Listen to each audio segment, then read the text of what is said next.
Meus amados, a história da igreja é a história de pessoas. A igreja é formada de pessoas. Cada pessoa tem sua história, cada um de nós tem nossa história.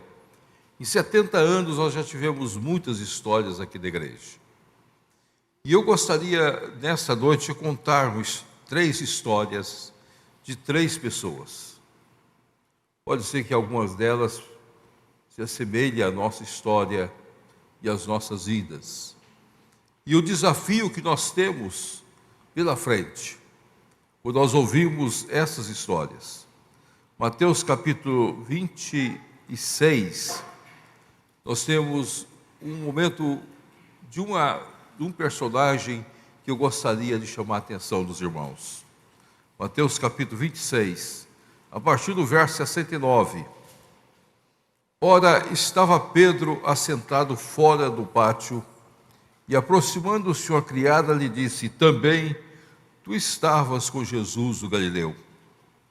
Ele, porém, o negou diante de todos, dizendo: não sei o que dizes. E saindo para o alpendre, foi ele visto por outra criada, a qual disse aos que ali estavam: este também estava com Jesus o Nazareno. E ele negou outra vez, com um juramento: não conheço tal homem. Logo depois, aproximando-se os que ali estavam, disseram a Pedro: verdadeiramente és também um deles, porque o teu modo de falar o denuncia. Então começou a praguejar e a jurar: não conheço esse homem. Imediatamente cantou o galo. Então Pedro se lembrou da palavra que Jesus lhe dissera: antes que o galo cante, tu me negarás 3 vezes. E saindo dali, chorou amargamente. Agora, Mateus capítulo 27. É uma história mais triste, mas é uma história registrada na Bíblia. Então Judas, o que o traiu, vendo que Jesus fora condenado, tocado de remorso, devolveu as 30 moedas de prata aos principais sacerdotes e anciãos, dizendo: pequei contra sangue inocente. Eles, porém, responderam: que nos importa? Isso é contigo. Então Judas, atirando para o santuário as moedas de prata, retirou-se e foi enforcar-se.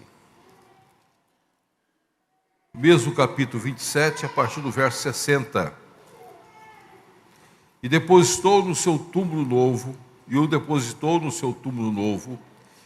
que fizeram abrir na rocha, e rolando uma grande pedra para a entrada do sepulcro, se retirou. Achavam-se ali sentadas, em frente à sepultura, Maria Madalena e a outra Maria. Ó Pai, fala ao nosso coração, fala às nossas vidas. Fala a cada um de nós nessa noite especial. 70 anos de gratidão ao Senhor pela história desta igreja. Cuida de nós. Em nome de teu Filho Jesus é que nós oramos. Amém. Muitas vezes nós olhamos a história da igreja e nós não compreendemos como essa igreja tem sido tão forte, tão temente ao Senhor, tem uma história tão bonita e continua servindo a Deus. Alguns anos atrás eu tomei a decisão de visitar algumas igrejas para conhecer as histórias. Eu sempre fui muito apaixonado pela história de alguns irmãos que fizeram o seu ministério e fizeram do seu ministério um grande ministério. Eu queria conhecer a igreja de Horatius Bonar, lá na Escócia. Então eu viajei, fui para a Escócia e fiz questão de ir à igreja daquele querido e amado pastor, que foi um grande avivalista, grande evangelista. A igreja dele toda construída de pedra, igreja muito bonita. Eu queria participar de um trabalho daquela igreja, e quando o pastor ficou sabendo que eu lá estava, ele disse: então o senhor pode pregar para nós. E eu preguei naquela igreja. Mas meu coração cortou de tristeza de ver que aquela igreja, historicamente conhecida pelo um avivamento espiritual na época de Horatius Bonar, Agora era uma igreja fria, tinha a mesma estrutura, mas não tinha tido reformas mais. Era uma igreja que havia perdido a sua vida.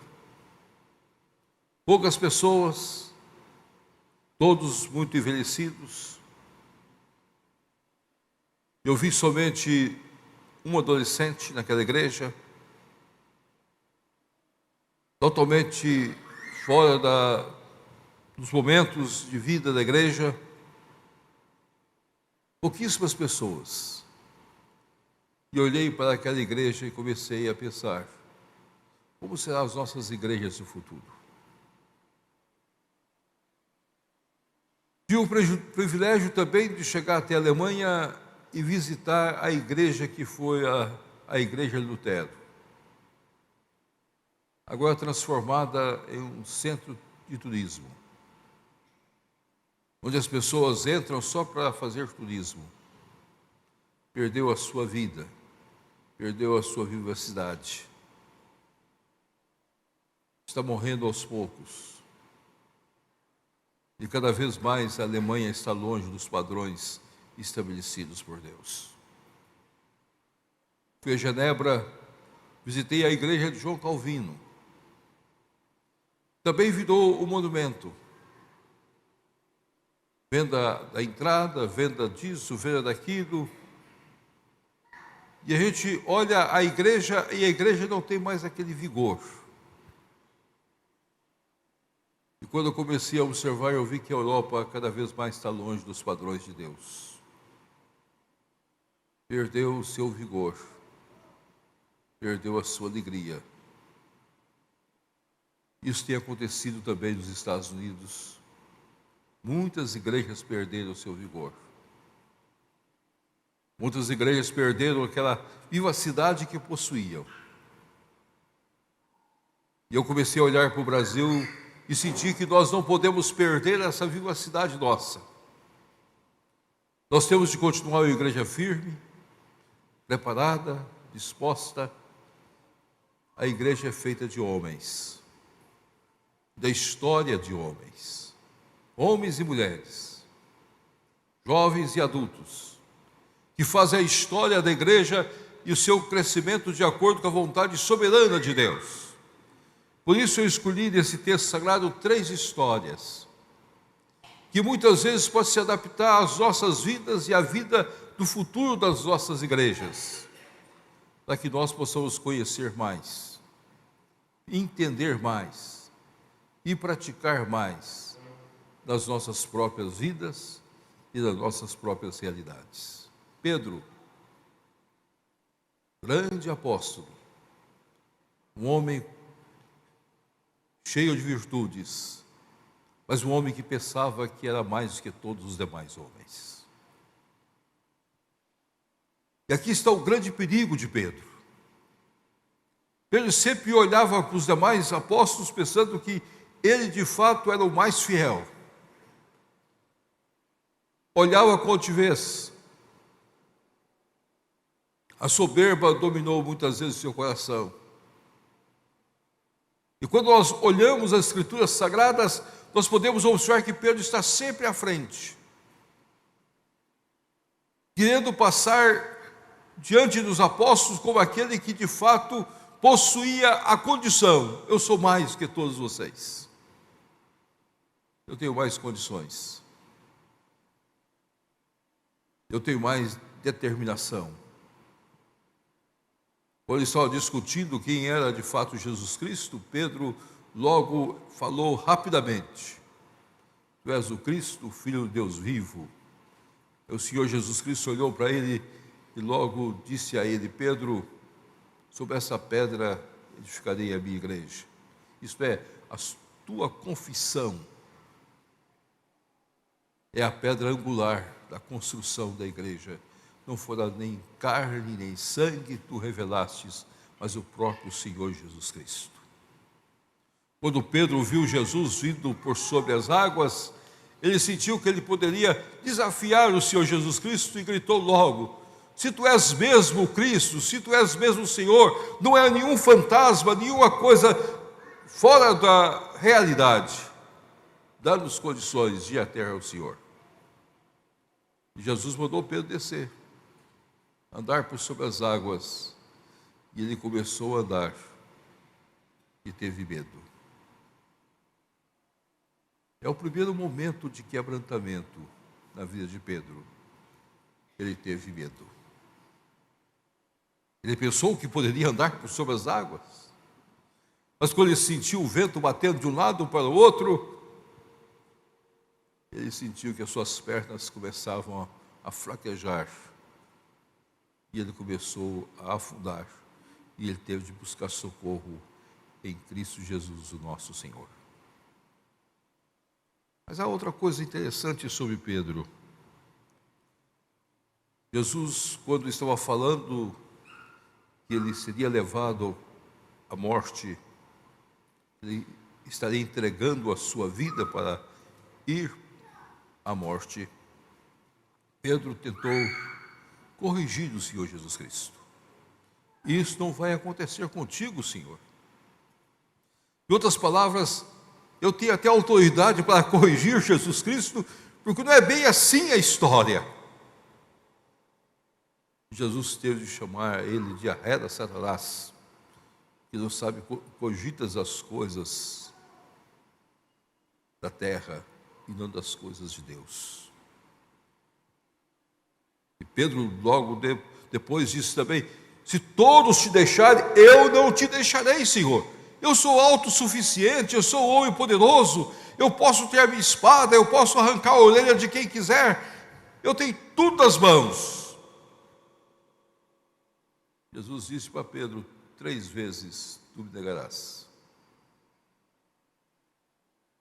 Meus amados, muitos de nós somos como Pedro. Achamos que chegamos na igreja e nós temos todo o domínio de todas as situações. Nós julgamos a todos, nós condenamos a todos. Mas o Senhor Jesus Cristo teve de permitir que Pedro caísse, para que ele pudesse experimentar a alegria de ser guardado e protegido pelo Senhor. A igreja é formada muitas vezes de homens que chegam na igreja pensando que tem todas as condições, mas Deus, na sua história, permite que muitos deles tropecem, caem, e depois o Senhor os levanta. Pastores, presbíteros, diáconos, irmãos, irmãs, todos nós somos sujeitos a essa situação.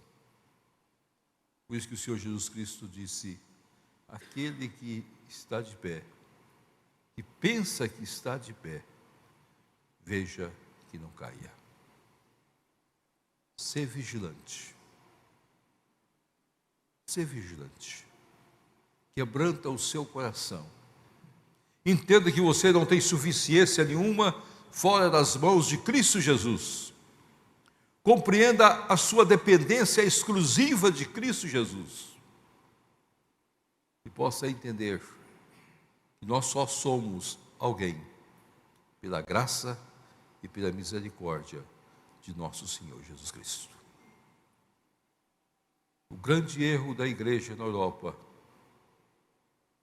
é que tentou ser uma igreja sem Jesus. Não há igreja sem Jesus Cristo. Não há vida sem Jesus Cristo. Talvez muitas vezes os dominam os tantos afazeres, há tantas obrigações. Eu encontrei um velho irmão querido, amado, e perguntei para ele: como está a sua igreja? Ele disse: pastor, eu agora não estou indo mais. Não é porque eu não tenha condições de ir, eu tenho condições de ir para a igreja. Mas eu deliberei que eu já aprendi tudo, eu não preciso mais. Aí eu abracei ele e disse: meu querido, é agora que você tem de estar firme. Como estão seus filhos? Aí ele começou a chorar. Disse: por que você está chorando? Disse: meus filhos estão tão longe, pastor. Parece que eles perderam e perderam na vida. Eu o abracei e disse: vamos voltar juntos, para um dia você puder ver seus filhos de volta. A casa de Deus está sempre aberta para os seus filhos. É só nós crermos que a obra é exclusiva de Deus. Quebranta o seu coração. Descubra que você tem muita coisa para aprender ainda. Descubra que você precisa andar com Cristo Jesus e precisa viver o Evangelho da graça na sua vida. Quebranta no seu lar, na sua família, para que a sua família possa sentir a necessidade de estar na casa de Deus. Olhou mais uma vez para mim e disse: que eu posso fazer? Eu disse: meu querido, a primeira coisa que você vai fazer é amanhã você vai ligar para o seu pastor, vai convidá-lo para vir tomar um café na sua casa. Você e a sua esposa já estão idosos, então prepare um café gostoso, traga seu pastor, convide o seu pastor e a sua esposa, e comece a valorizar o pastor que você tem. Depois traga o conselho da igreja. Mas pastor, fulano de tal do conselho, em tanta época pisou no meu pé e falou tanta coisa, eu deixei o conselho por causa dele, agora é hora de você trazê-lo para a sua casa. Faz uma festa com o conselho, faça um momento de alegria com o seu conselho. Passou-se alguns anos, eu voltei, encontrei com aquele mesmo irmão, ele estava feliz. Ele olhou para mim e disse: pastor, alguma coisa maravilhosa aconteceu. Meu filho mais velho está indo à igreja comigo. E a família dele toda está indo à igreja. E eu estou na igreja. Estou louvando, estou bendizendo, estou glorificando a Deus. E eu nunca aprendi tanto como tenho aprendido agora. Eu disse: graças a Deus. Graças a Deus. Mas não pare, quebrante o seu coração. Nunca se julgue autossuficiente. Deus algumas vezes permite a nós tropeçarmos, para nós entendermos que nós somos feitos de barro, e que nós não somos nada, e nós precisamos da graça do nosso Senhor e Salvador Jesus Cristo. A segunda história que nós temos nas mãos é uma história aqui muito triste. A história de Judas. Possivelmente todos os irmãos conhecem a história de Judas. Andou com o Senhor Jesus Cristo. 3 anos esteve no colégio apostólico. Foi escolhido pelo Senhor para fazer parte do colégio apostólico. Tinha no colégio um bom relacionamento. Não era uma pessoa que passava pelo conselho simplesmente por passar, mas ele tinha um bom relacionamento, ao ponto dos demais apóstolos o ter escolhido como tesoureiro.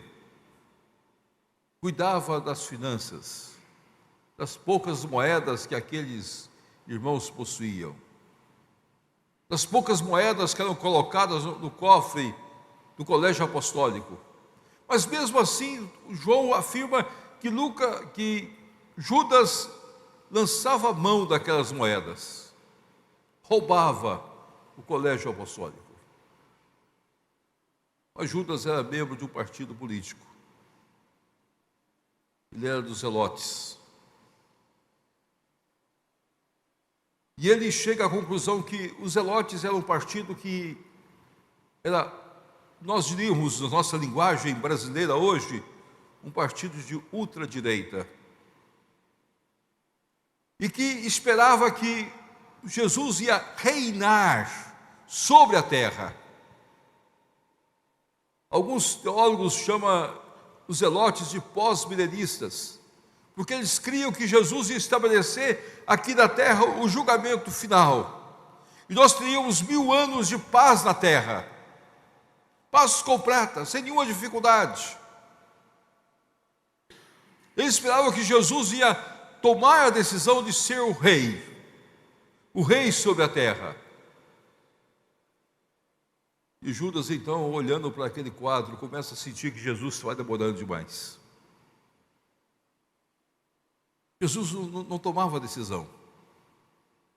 Jesus era muito passivo, mas fazia muitos milagres, era muito aceito pela população. Foi ovacionado na entrada de Jerusalém. Então Judas toma uma decisão: eu vou provocar uma situação. Não era o dinheiro que importava para Judas, não eram as 30 moedas, não era o materialismo que dominava a vida de Judas. O que dominava a vida de Judas era uma ideia fixa. Jesus, de fato, veio para ser rei, e ele vai ter de ser rei, mas rei sobre a terra. Nós vamos tirar o governo romano. O governo romano não vai ter nenhum papel mais aqui.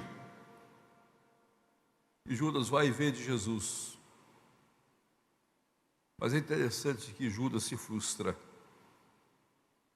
porque não viu nenhuma reação de Cristo Jesus. Aí ele viu que ele vendeu a pessoa errada. Jesus não assume nenhuma posição. E é muito interessante quando você lê as Escrituras Sagradas. Verso 4: pequei traindo sangue inocente. E aqueles sacerdotes começam a rir de Judas. O que nós temos a ver com isso? Ele simplesmente joga as moedas. Este homem não veio para ser rei, e eu o traí. A história de Judas é muitas vezes a história de muitos irmãos que se frustram com Jesus Cristo, porque vão atrás de Jesus Cristo por outras razões. Talvez por bens materiais, querendo pensar que Jesus vai enriquecê-los, vai dar a eles tudo aquilo que eles esperam ter na vida. E quando começam a compreender que as bênçãos que eles esperavam não vêm, eles frustram com o Senhor Jesus Cristo. Há muitos irmãos que andaram bem conosco, mas se frustram no decorrer da história. Você vai encontrar pastores, você vai encontrar presbíteros, você vai encontrar líderes, você vai encontrar senhoras, senhores, que se frustraram com Jesus Cristo. Se frustraram, e nós estamos vivendo uma geração de pessoas frustradas com Deus. Essa é a triste realidade que a Covid trouxe para nós. Eu afirmo que a Covid foi um julgamento de Deus sobre a humanidade. E ela revelou o nosso coração muitas vezes. E hoje muitas das igrejas que pregavam milagres e mais milagres estão em crise financeira. E as pessoas se frustraram com Deus. E as pessoas não querem mais pagar o que pagavam pelas garantias de milagres que iam acontecer, pelas curas que iam acontecer. Muitas igrejas se propuseram a curar a todos da Covid e não chegaram a essa conclusão. Muitos outros começaram a vender pedaços de cruz, pedaço disso, pedaço daquilo, e também frustraram a geração. Os homens estão ficando frustrados. Esta é uma geração que está sendo cristianizada, mas não evangelizada. Conhece Jesus Cristo, mas não tem experiência profunda com Cristo Jesus, o nosso Senhor. Que não seja a sua vida, meu querido irmão. Que você possa ter uma experiência profunda com Jesus, ao ponto de andar com Ele, de viver com Ele, ao ponto de caminhar dia após dia com o nosso Senhor e Salvador Jesus Cristo, não se frustrando diante das promessas que você muitas vezes espera. Eu já encontrei algumas pessoas dizendo: pastor, eu vendi tudo. Eu vendi carro, vendi casa, dei tudo para a igreja e agora eu não tenho mais nada. E aquilo que eles prometeram não se cumpriu. Quem é esse Jesus que fez isso comigo? Aí eu posso explicar quem é Jesus Cristo para essas pessoas. Hoje nós não podemos mais, em evangelização, perguntar a pessoas se ela já aceitou a Cristo. E praticamente todo brasileiro já aceitou a Cristo. E muitas vezes não podemos nem perguntar mais se você já foi batizado, que multidões e multidões já foram batizadas. Hoje nós temos de trabalhar quem é Jesus para você. Que esperança você tem em Cristo Jesus? Porque nós vivemos no mundo de uma geração frustrada. Por isso que os homens estão disparando para Maomé, para lá, para outros deuses, na mesma procura, para tentar resolver os seus problemas. E estão se frustrando também. Por isso que é uma geração que cada vez mais está desorientada. Nunca tivemos tanto suicídio como estamos tendo na nossa geração. De jovens, de adultos, pessoas que não têm mais nenhuma esperança.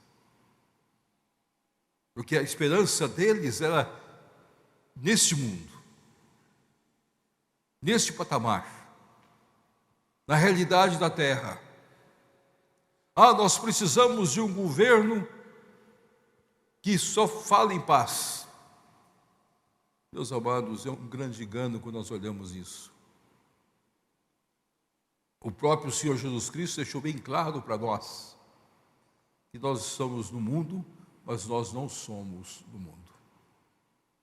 O mundo vai continuar existindo, e cada vez pior esse mundo nosso, até a volta de Cristo Jesus.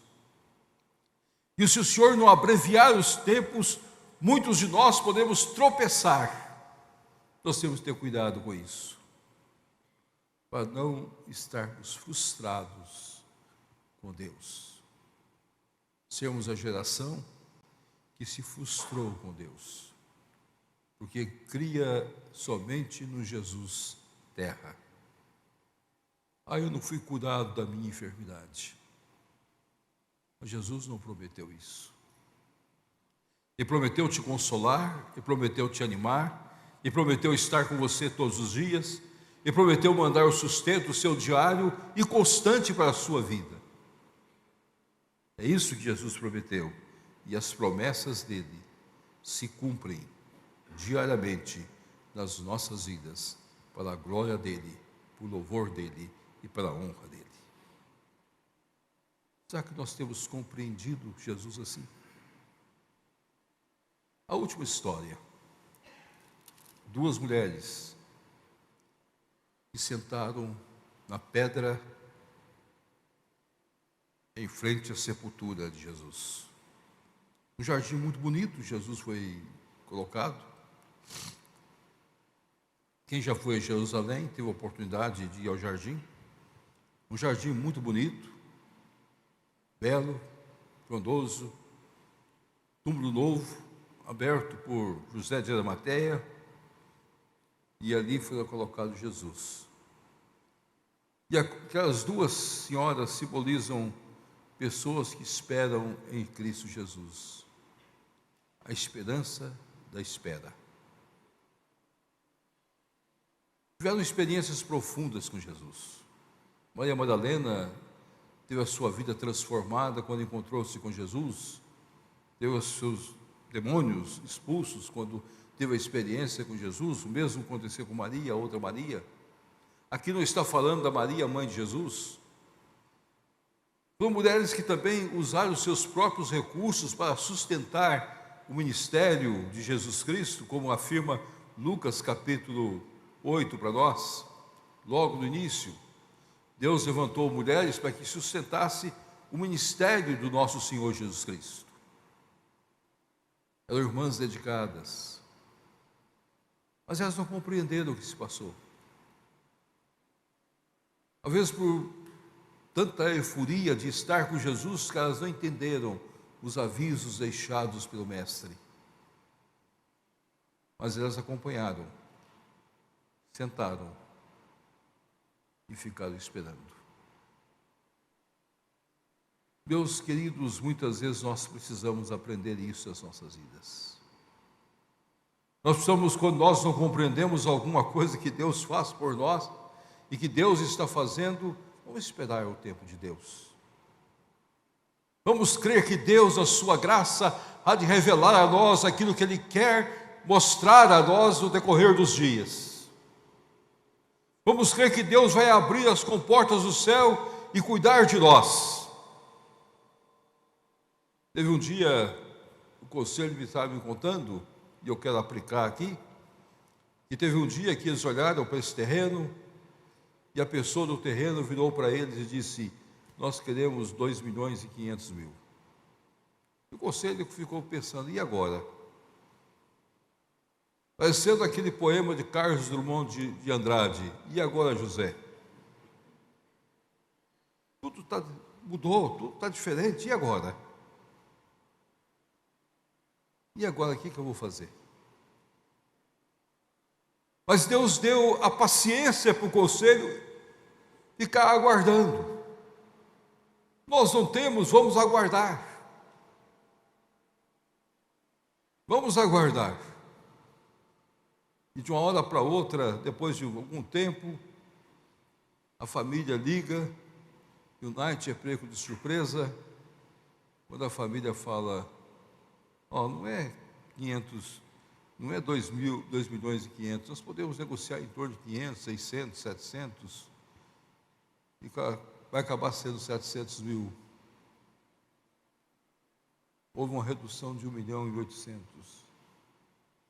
Agora é hora de comprar,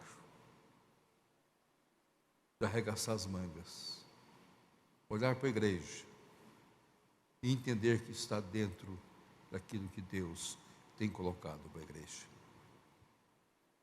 Saber o tempo da espera. Esse é o maior segredo da vida.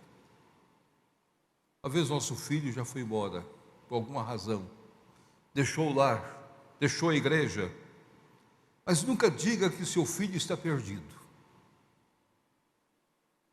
Não há filhos perdidos no reino de Deus.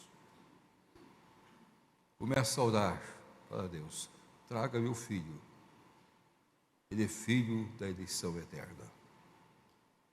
Eu o batizei, confiado na tua palavra, Senhor, que ele é filho da promessa. E agora o Senhor, no tempo próprio, há de trazê-lo. Nós precisamos ter experiências vivas com Deus. Eu gosto muito de Daniel. Possivelmente é um dos profetas que eu mais leio. Mas Daniel tinha uma coisa que chama-nos a atenção e instrui muito bem a nós. Daniel tinha a sua janela aberta para as bandas de Jerusalém. Daniel nunca pôde voltar a Jerusalém. Nunca pôde rever a sua terra. Daniel não teve a alegria de Neemias, que voltou à sua terra. Daniel não teve a alegria de um Esdras, que voltou à sua terra. Nem de outros queridos e amados irmãos. Mas todos os dias ele abria a janela. E por 3 vezes, com a janela aberta para as bandas de Jerusalém, ele orava, a esperança que Deus ia resgatar o seu povo. José chegou a ser vice-rei do Egito, levou sua família, mas José sabia que a sua sepultura não ia ficar no Egito, que Deus o usou para que ele pudesse trazer a família para formar uma nação.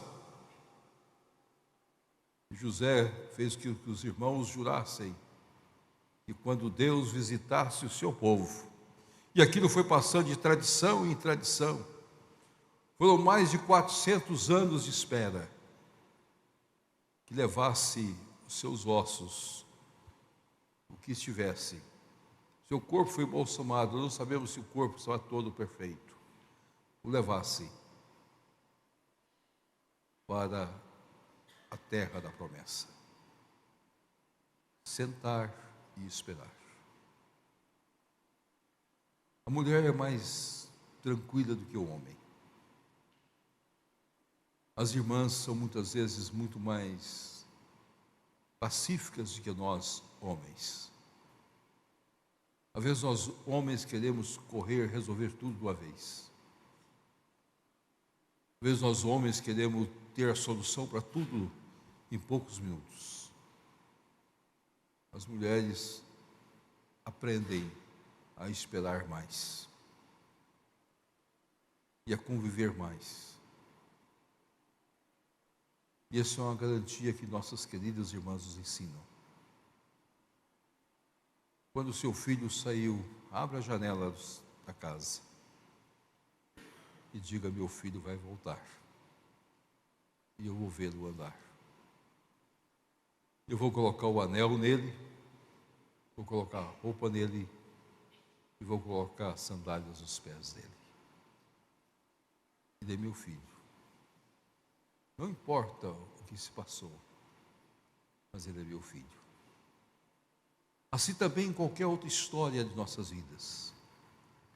A igreja é formada muitas vezes por homens, por mulheres, jovens, que aprendem a esperança da espera. Nós estamos esperando a volta do Senhor Jesus Cristo. E cada dia nós estamos santificando mais nossas vidas para esperar a volta de Cristo Jesus. Quando virá? Daqui a 100 anos, não sei. Daqui a 20 anos. Paulo cria que eram os seus dias que Cristo voltaria.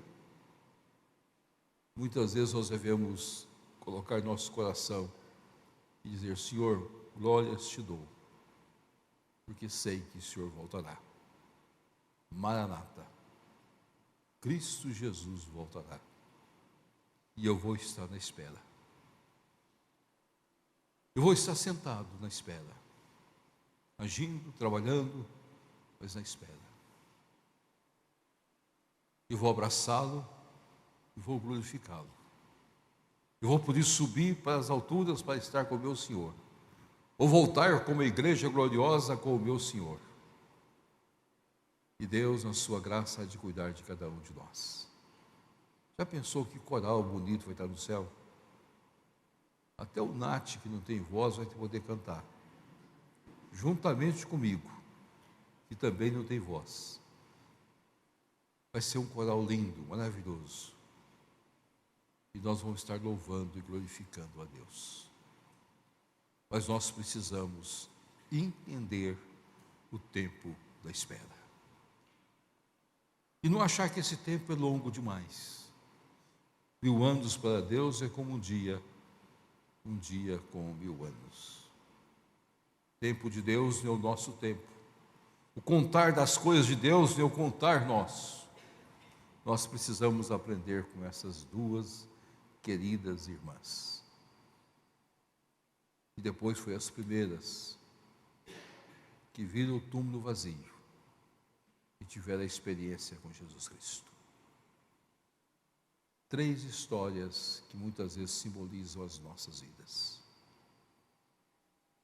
Deus ama os seus filhos e muitas vezes Ele quebranta os seus filhos, permitindo as quedas e a recuperação deles. Não vamos viver a nossa vida pensando somente na terra. E se nós pensarmos somente aqui, nós somos os mais frustrados dos homens. Nós vamos ser de uma geração de homens frustrados, de mulheres frustradas, desesperadas, que perderam tudo. Esse mundo é um mundo cada vez mais maligno. Ele jaz no maligno. Mas Cristo Jesus é o Senhor dos senhores. Vamos viver na esperança na certeza daquilo que Cristo vai fazer por nós. E vamos ser essa igreja gloriosa de Cristo Jesus. Uma igreja que crê na volta do Senhor Jesus e que vive as esperanças diárias e constantes dos milagres que Cristo faz. E quantos milagres Cristo faz. Que Deus assim nos abençoe. Amém. Amém.